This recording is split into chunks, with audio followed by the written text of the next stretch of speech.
got a, I guess you could call this a big box, right? It is a very big box. Oh, Not the small version. Owen is, okay, I'm going to have to move this over here a little bit. Owen has brought over this enormous box to play with, and we pulled out a small amount of it. We basically played with like the base game with some blinged out components. But this is truly a sight to behold. If you look at all the way that this was produced, it's got are there Game Trays brand Game Trays, or are they just like their own version of it? Yeah, I don't believe it's Game Trays, but it's just some really nice. So it got vacuum trays made for games. Vacuum formed trays. Yeah. Custom made vacuum formed trays. I might buy a vacuum form machine. I don't know if I want that or another 3D printer. Yeah, but it could be helpful. It could be useful. Yeah. Could be. So anyway, a really fantastic, excellent production. I guess, did you find a bargain, or did you get this as a gift? Or well, what? I got this on Kickstarter. So, you backed it? So I backed it. Yeah, and I wish I could remember exactly how much I paid for it, but I felt like it was a really good deal when you're looking at all of the different expansions, because it comes with every expansion for the game, plus the newest one, the last one, because they're done now. I don't believe they're going to be making any more. They made like a really kind of more intricate solo campaign that can also be done cooperatively. Oh God, what was it called? It's a spider, whatever, something weave, something. Huh. I haven't got to all the wick. expansions, yeah. Yeah, it's filled with every one of the expansions. That's why it's so huge. The original box is only about, I don't know, a quarter that size, I think. Yeah, it's a lot small. Well, every box is a lot smaller than this thing. It's the biggest game box I have, and that's comparing to, well, you know, I did just get Frosthaven recently, and if you take the whatever the cubic inches of it, maybe it's the same. I don't know. It's taller and a little wider than Frosthaven. The closest I can get is this one, but it's a slightly different theme. Yeah. Yeah. It can almost hide a hate box behind it, so that's something. But it's been really nice to get into. Now I didn't, I never bought any of the Everdell games before this. When I saw this on Kickstarter, I was aware of Everdell. I hadn't actually played it at that point. I actually loaded it up on Tabletop Simulator, and after doing that, I was like, well, this is a lot of fun. I even could play some of the expansion content on there, and so I felt like it was going to be a good buy, and it definitely has been.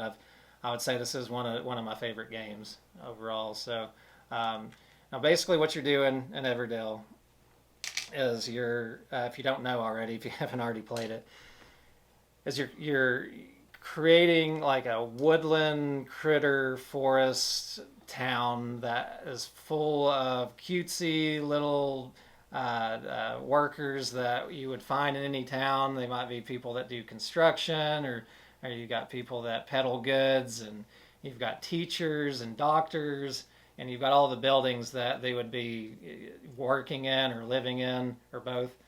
And so it's a very adorable, well done art. You know, the art by a fellow named Andrew Bosley is just exceptionally cute. And so if you like cute games, you're definitely going to like Everdell, if nothing just for that art. But it's as cute as it is. It's deceptively, difficult. It's deep. It's deep. Yeah, it's not a light game by any means. It's definitely not a light game. Well, I think so. This is another game that it reminds me a lot of. It reminds me most, like, if I don't look at the theme at all, and I just kind of the way the cards go down and they play, and in fact building a city, which is what you're doing with this. It reminds me of Seven Wonders. Yeah. Because in Seven Wonders, you're kind of constructing a city too, and each time, and you'll lay some things down. Like, this has a mechanism where you can lay a certain building down, and it'll draw some people that like that building, like monks to a monastery. Is that right? Yep. Yeah. Yeah. That was. And a historian to the clock tower and stuff like that. So, Seven Wonders has a mechanism like that too, where if you played a certain type of building, when it comes up again, you can automatically play that card for free. Which I haven't actually gotten around to playing Seven Wonders yet, but if it's got that kind of grab to it, I can see why. I know that's been a popular game for a long time with people, so maybe I'm gonna have to bust that out and really give that a shot because Everdell, I would put this in. I don't know. I mean, it's honestly, for me personally, I'd put it in like probably my top 5 games. I really like it a lot. I've only played one game. You played this quite a bit, I guess, Yeah, by now. it just about beat me too. just about. Every now and then, I really like. You got to focus on your points and stuff. Yeah. Like, well, I think that's true with a lot of games. Well, that's the problem with a lot of games is you can forget that they're about points, and then you just go with all the cool things you can do. And well, there's a finite amount of cards that you can put out, so you have to make your decisions within 15 cards. Mm-hmm. And there are ways to kind of like destroy some cards and use their resources to get more spaces and stuff, but it's an interesting puzzle that you're laying out as you go. In fact, one card that I had intended to get rid of pretty much the whole game, I kind of had it stuck in my hand. I ended up playing for a lot of points in the end. Yeah, the game's really, really tight, especially in the beginning. It's got that very tight Euro aspect to it where, again, in the beginning of the game, a very small decision can really throw you off if you don't play it right. You're very limited on resources, but if you look around and puzzle out what's going on in the game, you can find avenues to get a lot done. Because what you're doing is you're playing through. It's like everybody has the 3 rounds essentially that they're playing personally, and they can move from their first round to their second round while the other person's staying in their first round. It would be very rare, but it's possible that somebody could still be in their first round while the other person's in their final round. So that's going on the whole time. But during each of those rounds, you are trying to figure out how you can do the most that you can do and make the most efficient movements. You've only got 2 workers to use to gain resources with, so you place those 2 in 2 spots.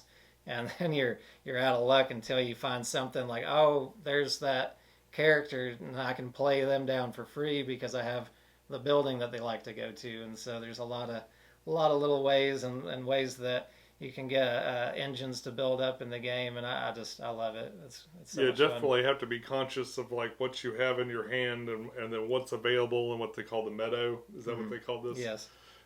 It's got like a drafting area in the front here where you can pull cards out. It's a fascinating game. It doesn't have a huge variety of cards. Well, maybe there are other cards and stuff you could add in, of course, for the expansions and stuff. But the base game, and this is a good thing to me, it doesn't have such a wide variety of cards that it's impossible to know what they do.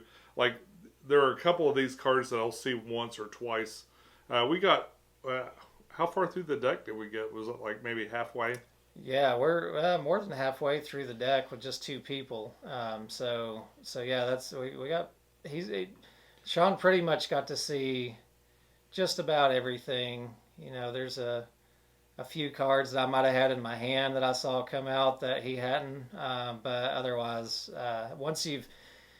when you're playing this and you don't know a lot about games or something like that, if you're not somebody that plays a lot of games, and it can be pretty overwhelming when you first look and you're seeing all these different buildings and different creatures, and each one's got its own text underneath that it does a different thing than all the other cards do, and it can be a lot if you're not ready for that kind of thing. But Sean plays plenty of games, and he picked it up pretty easily. And gave me a run for my money. I had to quit helping him about halfway through it because I was like, okay, I guess I got to actually try to beat you seriously now. And I just barely did. If there was one little thing that didn't go right for me at the very end. At the very end, I found this has happened in other games too that I've played this.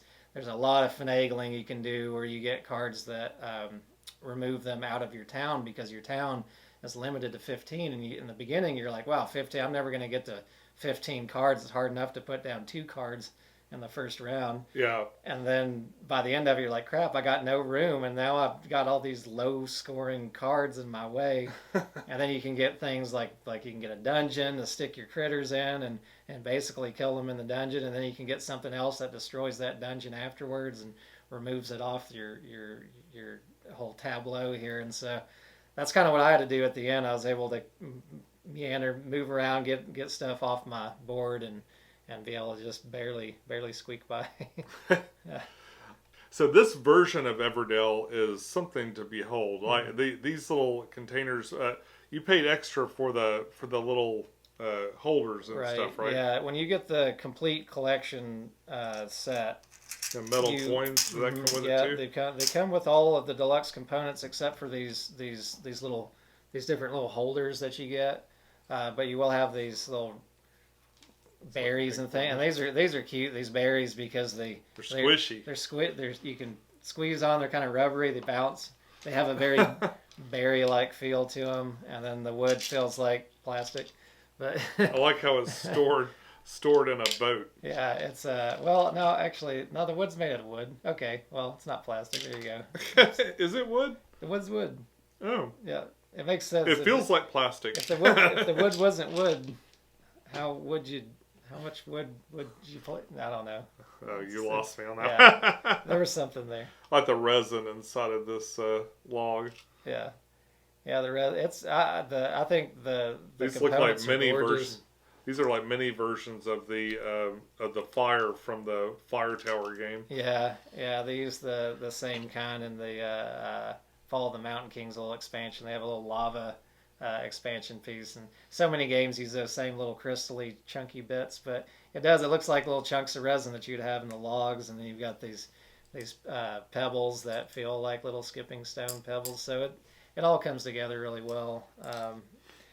Now, and this this whole, what do they call this, the complete collection? Yeah, they've got stickers that come with all these meeples, and you have to put them on yourself, and it's a pain in the butt. It took me like... Here, I'll bring it up here. It took me probably, I don't know, at least 3 evenings, not doing it consistently, but just until my eyes were going cross-eyed, of putting these stickers on to get them all on, because this comes with a tray full of lots of arbitrary options. So many. Every different kind of critter that you could think that you might want to play with. And each one of those has its own sticker set to put on it. So it's a handful. What are those really big ones? Are those... Yeah, are those things you can be, or... On the Spirecrest expansion, there are... Are they bosses you fight? No, they're actually... Well, this one actually does represent the solo character that you fight, and the... was it Mistweave or something? I can't remember what the heck the name is of that guy that you have to fight as the solo main component. There's also like a rat called Rugwort that comes with the original game to represent the solo opponent. But the other ones that are in here are from Spirecrest, and you can use these as characters that you can pick up potentially as you go, because Spirecrest has this whole adventuring theme to it. So you have this little extra meeple that's aside from your other workers, and he gets to go around to the mountain and kind of have this adventure while you're doing all the other stuff that you do. Is that the rabbit?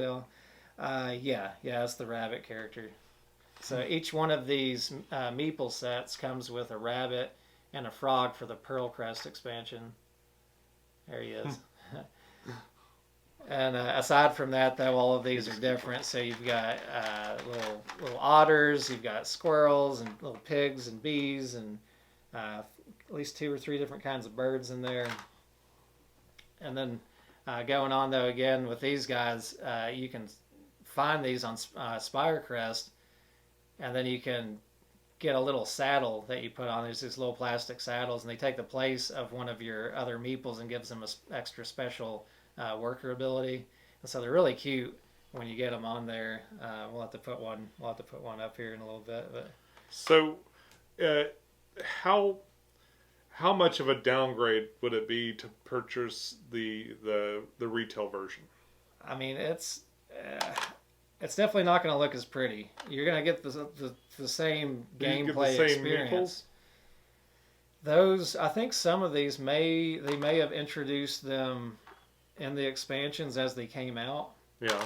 I'm not 100% about that.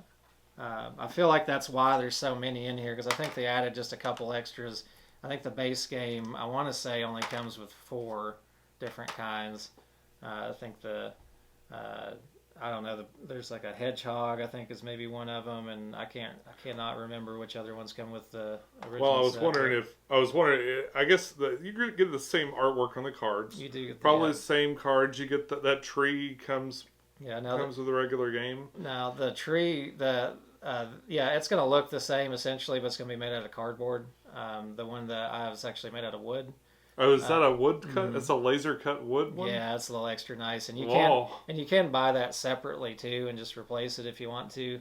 But the cardboard one's it's gonna do just as well. I would feel very comfortable telling anybody that was interested in this game to just, if you don't want that giant honking box cramming up all your game, all your board game space, then just get the base game. I think you'll have a great time for a while with that.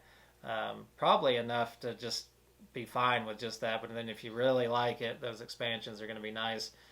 I would say though, is if you did get the base one and you wanted the expansions, just maybe splurge and go ahead and just get the big thing, because it's so nice. If you like the game enough to want expansions for it, go ahead and get the big one. Yeah, if you've been playing it with somebody else, if you've already played it a couple of times, or you're like, oh, I know I like this game, because sometimes I'll play a game and I'm like, oh yeah, this is my jam, and I just buy all of it. Yeah. If that's you, the big box is definitely the way to go, because it is cool. So. It is cool. Yeah. It's definitely an upgrade. I may have to get rid of 4 other board games. I would. Yeah, right. Just for the space. I just instead of putting it on my shelves, I got it on top of the shelf. Yeah. Because it's just out of the way that way. And I have this giant tree that's just coming up above everything. I wonder how many of those boxes are just looming over game rooms, deep in the corner, kind of like my Cthulhu way. If somebody shakes my bookshelf and knocks that thing off, it's going to be dangerous. Oh, yeah. Got that big, heavy box falling down. They should sell all those little straps they give, or those little tie downs they give you for cabinets and stuff. You attach it to the wall, little bungee cord. But yeah, anyways, the game's just a delight, though. I would highly recommend it, though, to anybody who's even thinking about it. I know you can find the base game for on sale a lot, so I think Target has it. They put it for sales on there, but it's even. I would say it's a game that's worth the base price of it too, without it even being on sale. So it's 100% PG. There's no real take. There's a little tiny take that with that one card. I think is the only thing I saw. There's maybe a couple take that cards that happen too if you go into some of the expansion content as well. But not super adversarial or anything. The kind of thing maybe older kids could play. This is probably too complicated for until you get to I'd say 14, 13, something like that. Yeah, I'm not sure what they put on the age for the box, but it's a bit of a thinker. And like Sean on some of my turns, he was waiting. He said, "So I guess we're gonna do this review at 3:00 in the morning," because I'm sitting there just stuck for a minute with all those little mathematical symbols circling my head as I'm trying to figure it out.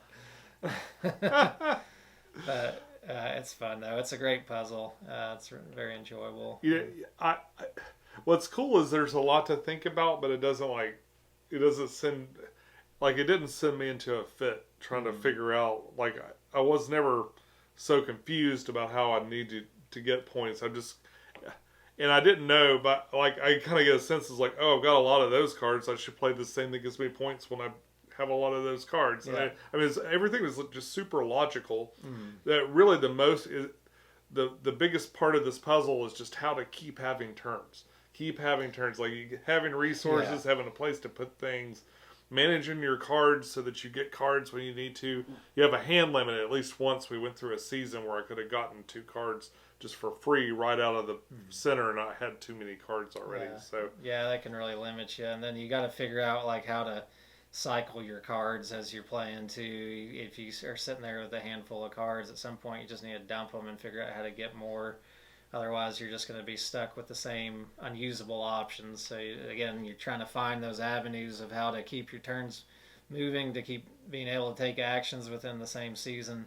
And to do that, you're going to sometimes just have to drop some stuff and switch them out. I get kind of card blindness. I think when I saw pictures of this game out on the table or saw videos, it's one of those things where I look at it and just think, oh boy, that's a lot to read and that's a lot of stuff. It didn't end up being so bad because one, the meta things they tend to linger a bit. They're not just instantly there and gone. Right. Now maybe with a lot more players, it would they be a little grabbier. Yeah. But absolutely. But yeah, and I felt like I had plenty of time to like look over my cards while Owen was taking his turn. Yeah, I gave him plenty of time. I was trying to make sure that he was, going to be in a able good to way. rock the whole game and get it in. In a good way, because I took my time too. There's a couple of times that came around to me and like he'll make a play and I'm just like, and you just get gridlocked with all the possible decisions because really it felt like it was I do this so I could do this, so I could do this, so I could do that. So yeah, there's a lot of kind of getting in each other's way too with like your workers. I mean, that's one thing that kind of happens as far as some of the strategy. Sometimes you don't want to go to the next season just even though you could, and it doesn't really help you to not. But if you got something else you can do, you might have to change your timing just to make it a little harder for the other person to take the spots that they want to take. So there is that. But yeah, it's a pretty nice game overall. Never doesn't feel like you're being too mean one way or another. So, but well, I think that's about it for this. We both enjoyed it very much. I know you like it a lot. Yeah, I'm glad I could finally talk Sean into playing it. This is not my typical theme. There's no. This is his Wingspan for me. Yeah. Like I first came to Wingspan, it's like okay, birds watching, and then you play it and you're like okay, mechanics. And so the mechanics of the game. I'm only disappointed that there weren't more fish. Like if this whole thing happened underwater, Well, it could always. We could just play Abyss. We could always play the Pearlbrook expansion. There's fish in that. Oh, see, it's just not fish meeples. Fish can't really go on land very well, so it doesn't translate as easily. Yeah. Well, we have amphibians. We should like. There's a whole underwater section. See, there's a creek for the amphibians can keep themselves wet and come in and out. But, That's important. Well, folks, that's all we have for you this week. We enjoyed this game. We think you will too, and that's why we wanted to tell you about it. Yeah. So if you like this video, please click like. If you'd like to subscribe, we'd love to see you again. Until next time, enjoy your games, and we'll see you soon. Bye-bye. Take care.